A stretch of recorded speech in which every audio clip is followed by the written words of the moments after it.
பாசி பருப்பு வச்சு ஒரு இனிப்பு எப்படி பண்றேன்னு பார்க்கலாம். பாசி பருப்பு 1/2 கப், அரிசி மாவு 1 கப் எடுத்துருக்கேன்.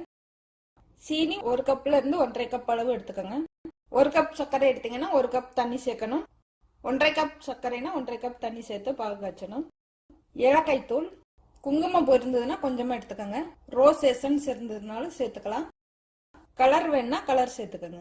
1 கப் பால், 1 டேபிள் ஸ்பூன் அளவு நெய் எடுத்திருக்கேன். இதுல கொஞ்சமா மாவுல சேர்த்து கிளறணும். கொஞ்சமா நம்ம அதை தட்டுறதுக்காக சேர்த்துக்கலாம். பொரிக்க தேவையான அளவு கடலெண்ணெய், சர்க்கரை சேர்த்து பாகு காய்ச்சிக்கலாம். ரொம்ப திக்கா காய்ச்சிடக்கூடாது, பிசு பிசுப்பா காய்ச்சணும். கொஞ்சமா தண்ணி சேர்த்து வேக வச்சுக்கிறேன். 1/2 கப் தண்ணி 1 கப் தண்ணிக்குள்ள வேக வச்சுக்கோங்க. ரொம்ப அதிகமா தண்ணி சேர்த்துட வேண்டாம். பாசி பருப்பு குக்கர்ல சேர்த்து நல்லா குழைய வேக வச்சிருக்கேன். நல்லா மசிச்சு விடணும். எடுத்து வச்சிருக்க பால் சேர்க்கிறேன்.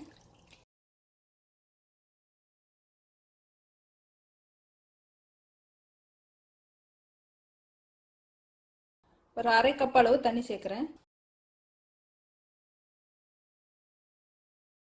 அரிசி மாவு சேர்த்து கிளறலாம்.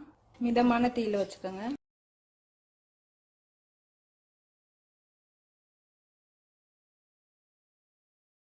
நல்லா கெட்டியாயிடுச்சு, அடுப்பு ஆஃப் பண்ணிடலாம். கொஞ்சமா நெய் சேர்த்து கிளறி வைக்கணும்.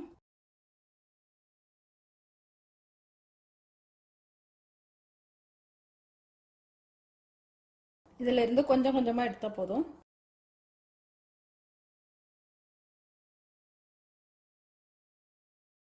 ஒரு சின்ன குச்சி எடுத்துட்டு சுத்தி இந்த மாதிரி அழுத்தி விட்டா போதும்.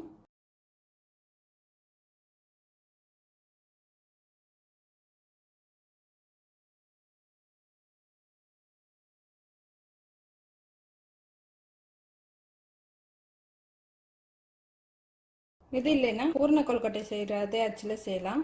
உள்பக்கம் கொஞ்சம் மாவு அதிகம் சேர்க்காம இந்த மாதிரி பள்ளமா வச்சோம்னா சீக்கிரம் ஊறிடும். எண்ணெயில பொரிச்சு எடுக்கலாம்.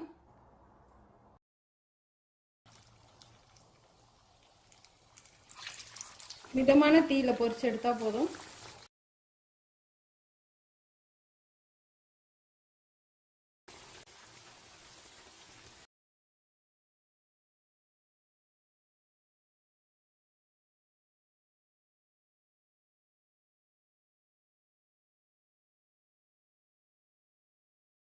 நல்லா செவந்துருச்சு, எடுத்துடலாம்.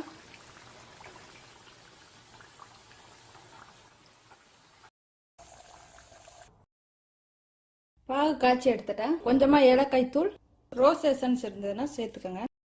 ஒரு அகலமான பாத்திரத்துல காய்ச்சி வச்சிருக்க பாகு சேர்த்துக்கிறேன். ஒரு 1/2 மணி நேரத்துல இருந்து 1 மணி நேரம் ஊற விடலாம். சீக்கிரமே இது ஊறிடும். கலர் வேணா பாகுல கொஞ்சமா கலர் சேர்த்துக்கலாம். நான் கொஞ்சமா கலர் சேர்த்திருக்கேன். இது நல்லா ஊறிடுச்சு.